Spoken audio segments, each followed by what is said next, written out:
Masih bersama kami pemirsa dari Istora Senayan Jakarta, debat ketiga calon presiden pemilu tahun 2024. Dan kami ingatkan sekali lagi kepada para hadirin yang berada di dalam Istora Senayan untuk bisa menghormati ketika para calon presidennya sedang berbicara dan kita memberikan waktu yang sama. Jadi kami mohon ketenangan Anda yang berada di Istora Senayan Jakarta. Dan kepada tiga calon presiden, Bapak Anies Baswedan, Bapak Prabowo Subianto, dan Bapak Ganjar Pranowo, dimohon untuk menuju ke podium. Kita akan lanjutkan Bapak segmen tanya jawab. Dan kami ingatkan lagi ada 6 subtema malam hari ini, pertahanan, keamanan, hubungan internasional, globalisasi, geopolitik, dan politik luar negeri. Jadi sudah kita kunci ya, Betul. Anissa ya. Hanya ada 6 subtema yang kita bahas malam hari ini dan juga jika menggunakan terminologi atau istilah maka harus dijelaskan. Dan selanjutnya kami persilakan calon presiden nomor urut 1 Bapak Anies Baswedan untuk bertanya kepada calon presiden nomor urut 3 Bapak Ganjar Pranowo. Waktu Bapak 1 menit, kami persilakan Pak Anies. Terima kasih Pak Ganjar. Pertanyaan ini terkait dengan kinerja Kementerian Pertahanan. Ketika tadi kita bahas sama-sama situasi pertahanan kita, Bapak tadi membahas tentang bagaimana belanja alutsista, bagaimana rencana tentang minimum force itu bisa dicapai dan lain-lain. Bapak melakukan review itu. Nah, di sisi lain Bapak juga waktu itu pernah memberikan penilaian atas kinerja penegakan hukum di Indonesia. Bapak beri skor 5 atas kinerja hukum di Indonesia. Pertanyaannya sekarang terkait dengan pertahanan, berapa skor yang Bapak berikan atas kinerja Kementerian Pertahanan yang dipimpin oleh Bapak Prabowo? Silakan Pak Ganjar. Baik, masih ada waktunya Pak Anies? Cukup Pak Anies? Cukup.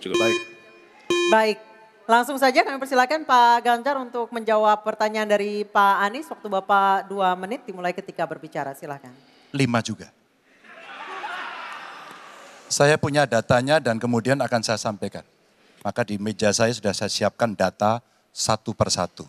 Namun demikian Mas Anies, tentu saja ada yang ingin saya sampaikan dari apa yang tadi sudah saya utarakan.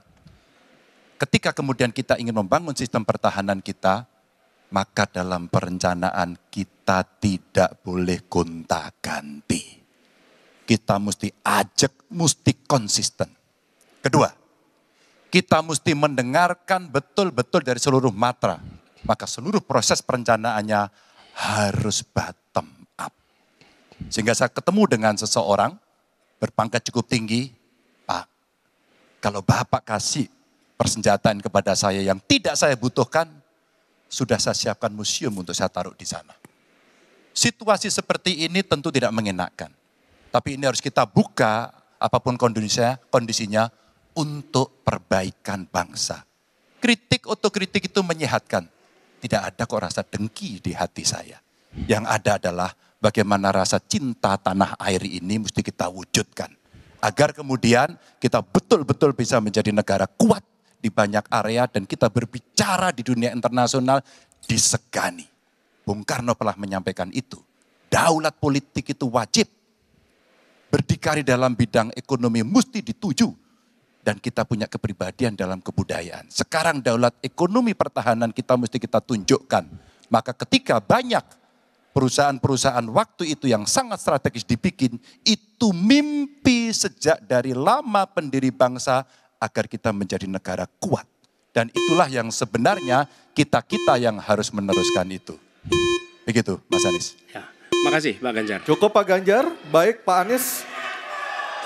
Silakan menanggapi jawaban dari Pak Ganjar, waktu 1 menit Pak Anies, silakan. Jadi TNI, tentara kita, polisi kita, semua bekerja luar biasa di lapangan. Kita harus berikan rasa hormat dan terima kasih. Karena mereka mengerjakan hal-hal yang sulit, hal-hal yang berat. Tapi sisi kebijakan menurut saya lebih parah. Kenapa? Di era Pak SBY, kenaikan gaji terjadi 9 kali. Selama era ini hanya bernaik gaji 3 kali dan akan naik nanti tahun depan. Karena menjelang pemilu mungkin naik gajinya. Tapi di sisi lain kesejahteraannya tidak dipikirkan dengan serius. Tukin hanya 80%. Lihat Kementerian Keuangan, lihat Kementerian PUPR. Menteri-menterinya mengusahakan peningkatan tukin di mereka. Lalu kita lihat tadi alutsista yang bekas, yang itu resikonya adalah keselamatan dari TNI kita. Mereka bekerja keras menjaga setiap jengkal tanah Republik ini. Tetapi mereka tidak didukung dengan policy. Karena itu menurut saya skornya justru di bawah 5 Mas Ganjar. Kalau 5 itu ketinggian Pak Ganjar. Terima kasih Pak Ganjar. Baik, waktu habis Pak Anies. Pak Ganjar silakan jawab pertanyaan dari Pak Anies. Waktu Bapak 1 menit. Silakan Pak Ganjar. Mas Anies gak usah takut. Disebut aja angkanya berapa gitu loh. Kayak saya gitu loh. Jangan di bawah 5, sebut aja berapa. 11 Mas, dari 100. Oke. Ini sedikit ngajari kendel Mas Anies biar berani. Apa yang kemudian saya lakukan dari jawaban saya untuk membela para TNI kita? Saya bersama mereka. Saya mendengarkan, saya berkeliling Indonesia, saya mampir bertemu di rumah-rumah mereka, di asrama-asrama mereka.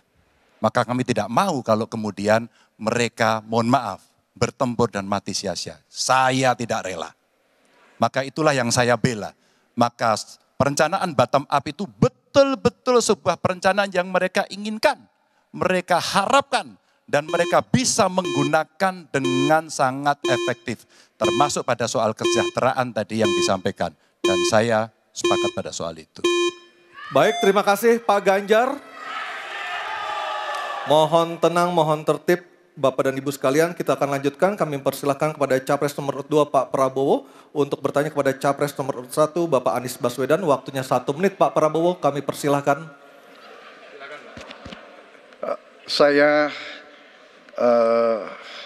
cukup kaget karena beberapa hari yang lalu calon wakil presiden Bapak menyampaikan bahwa negara kita tidak dalam keadaan perang sehingga untuk apa kita harus beli alat-alat perang. Tapi hari ini Bapak mengatakan Bapak setuju dengan kenaikan anggaran 1-2%. Jadi itu saya minta ketegasan. Yang kedua,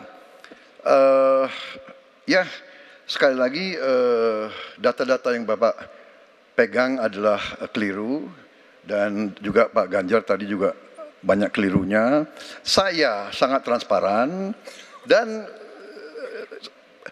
semua partai yang mengusung Bapak, Profesor Anies, mendukung APBN, berarti mendukung program saya. Termasuk PDIP di Komisi 1. Waktu habis Baik, Pak Prabowo. Baik, Pak Anies silakan untuk menjawab pertanyaan Pak Prabowo, waktu Anda 2 menit. Silakan. Ya, jadi kita butuh pertahanan yang sesuai dengan ancaman nyata yang ada di depan kita. Ancaman ini dirasakan oleh siapa? Dirasakan bukan saja di dalam batas-batas teritorial, tapi juga di keluarga. Bagaimana ancaman atas penipuan online, bagaimana ancaman atas peretasan, bagaimana ancaman atas judi online, bagaimana ancaman-ancaman terorisme. Itu semua membutuhkan perhatian. Jadi bukan memutuskan untuk belanja alutsista berdasarkan selera dan berdasarkan preferensi masa lalu, tapi justru harus mencerminkan kebutuhan masa depan. Inilah yang menurut kami penting. Ya, anggarannya perlu kita tingkatkan, tapi jangan keliru. Ancamannya juga mengalami pergeseran. Jadi itulah sebabnya mengapa kita melihat perlunya ada strategi yang baik. Supaya apa? Supaya kekuatan yang kita miliki mereka bisa bekerja dengan optimal, tidak sia-sia. Lalu Pak Prabowo yang saya hormati, ini bukan soal pribadi, ini soal negara, ini soal policy. Penjelasannya ya di tempat ini, bukan di ruang-ruang tertutup yang tidak diketahui oleh publik. Justru kalau Bapak ketahui datanya salah, tunjukkan di tempat ini sehingga publik bisa mengetahui, bukan dalam pertemuan-pertemuan lain yang tidak jelas dari mana kita bisa menilai akurasinya. Jadi menurut hemat kami, bila ada di antara kami yang faktanya keliru, Bapak tunjukkan. Tapi kalau Bapak tidak menunjukkan, berarti memang faktanya benar. Itulah kenyataan yang ada di lapangan. Dan ini juga yang selalu kami gunakan. Kami gunakan fakta-fakta itu. Itulah sebabnya, Pak, kami melihat penting sekali untuk kita tenang, dingin, jangan emosional dalam menghadapi persoalan-persoalan kenegaraan, dalam menghadapi persoalan-persoalan pertahanan. Demikian jawaban kami. Terima kasih. Baik, terima kasih Pak Anies. Oke, tenang dulu. Tenang dulu. Mohon tenang Bapak dan Ibu, mohon tenang supaya kita bisa mendapatkan intisari dari jawaban maupun pertanyaan dari ketiga capres kita ini. Dan kami persilakan Pak Prabowo untuk menanggapi Pak Anies dalam waktu 1 menit Pak. Kami persilakan Pak Prabowo. Pak Anies. Saya tidak bicara tertutup, saya bicara di Dewan Perwakilan Rakyat Komisi 1, di mana semua partai yang mengusung Bapak hadir dan menyetujui yang saya ajukan. Jadi dan juga sekarang waktunya nggak ada, jadi saya mengundang kita bicara terbuka. Terbuka, silakan. Tapi saya ingatkan, Bapak cinta atau tidak dengan negara ini? Masa kita mau buka semua kekurangan kita, semua masalah kita buka di depan umum? Apakah itu pantas? Di negara yang baik, di negara maju, masalah rahasia ada, Profesor. Jadi bohong, saya tidak minta tertutup. Saya terbuka, Komisi DPR terbuka. Baik, waktunya habis. Waktu habis Pak Prabowo, waktu habis. Kami persilakan Pak. Mohon tenang. Tenang dulu kita lanjutkan. Supaya pemirsa di rumah juga bisa mendapatkan intisari dari acara kita malam hari ini. Mohon tenang. Silakan Pak Anies untuk memberikan tanggapan atas pernyataan Pak Prabowo. Waktu Bapak 1 menit. Tidak ada yang perlu dirahasiakan. Bapak Presiden menyampaikan Bapak punya lahan lebih dari 340.000 hektar, sementara TNI kita, prajurit kita, selebih dari separuh tidak punya rumah dinas. Itu fakta, tidak perlu dibicarakan secara tertutup. Itu kekurangan yang harus kita perbaiki. Dan ketika tadi Bapak mengatakan, Bapak akan meningkatkan kesejahteraan. Pak, Bapak ini sudah Menhan selama 4 tahun, hampir 5 tahun. Bukan calon Menhan, jadi harusnya menunjukkan inilah yang sudah saya kerjakan. Bukan mengatakan apa yang akan dilakukan. Nah saya menyampaikan, bila saya ditugasi maka kenaikan gaji dilakukan tiap tahun. Maka perumahan prajurit TNI dipastikan dibangun. Sehingga mereka tidak perlu ngekos, tidak perlu mereka sewa. Dan mereka bisa tenang. Mereka diminta mempertahankan setiap jengkal, tapi kita tidak memberikan tempat tinggal bagi mereka berdinas. Itu tidak benar, itu harus dikoreksi. Baik, waktu habis. Terima kasih Pak Anies. Mohon tenang Bapak dan Ibu, mohon tenang. Tenang dulu yuk supaya kita bisa lanjutkan acaranya. Mohon tenang dulu. Mohon tenang menjaga ketertiban, kita berikan hak yang sama kepada 3 capres kita, mohon tenang. Dan kita akan memasuki sesi tanya jawab yang terakhir, yakni calon presiden nomor urut 3 Pak Ganjar Pranowo dan calon presiden nomor urut 2 Bapak Prabowo Subianto untuk saling tanya jawab dan menanggapi. Dan kami silakan Pak Ganjar untuk bertanya kepada Pak Prabowo, waktu Anda 1 menit, silakan Pak Ganjar. Terima kasih. Pak Prabowo, saya senang sekali Bapak memantik saya, data saya tidak benar. Silakan bantah data saya hari ini Pak. Dan saya izinkan kalau ada staf mau bantu silakan berdiri di sebelahnya. Izinkan. Pak, Global Peace Index kita menurut sumber Institute for Economic and Peace kita turun Pak. Kalau mau di-close up boleh. Silakan. Saya bawakan ini dari rumah. Mari kita bicara data yang benar. Global Militarization Index kita sumbernya Bonn International Center for Conflict Studies turun. Semua skornya ada. Kapabilitas militer kita, ini dari Law Institute Asia Power Index, turun. Proporsi anggaran pertahanan kita sumbernya IISS Military Balance Plus turun. Pak Prabowo, saya mau bertanya kepada Bapak, termasuk kemudian capaian MEF kita hanya 65,49% dari target 79%. Mengapa terjadi penurunan dan apa solusinya? Waktu habis. Pak Prabowo silakan untuk menjawab pertanyaan dari Pak Ganjar, waktu Bapak 2 menit silakan. Jadi Pak Ganjar, saya sudah buat rencana, tetapi yang menentukan termasuk Menteri Keuangan. Dan masalah yang kita hadapi, tolong ya, saya memang sudah jadi Menteri Pertahanan 4 tahun, tetapi kita diganggu oleh COVID 2 tahun, di mana terjadi refocusing. Jadi banyak yang kita ajukan tidak disetujui oleh Menteri Keuangan. Jadi sebagai seorang menteri, sebagai seorang team player, saya harus loyal. Jadi ya saya tidak banyak bicara di depan umum ya. Tapi data-data yang Bapak ungkapkan masalah pesawat bekas ya. Saya ingatkan Bung Karno waktu menghadapi Irian Barat, seluruh alatnya bekas. Pak Ganjar, Bung Karno, seluruh pesawat terbang, kapal selam, cruiser, destroyer, semuanya bekas. Ya, jadi kita juga masih pakai banyak sampai sekarang pesawat bekas.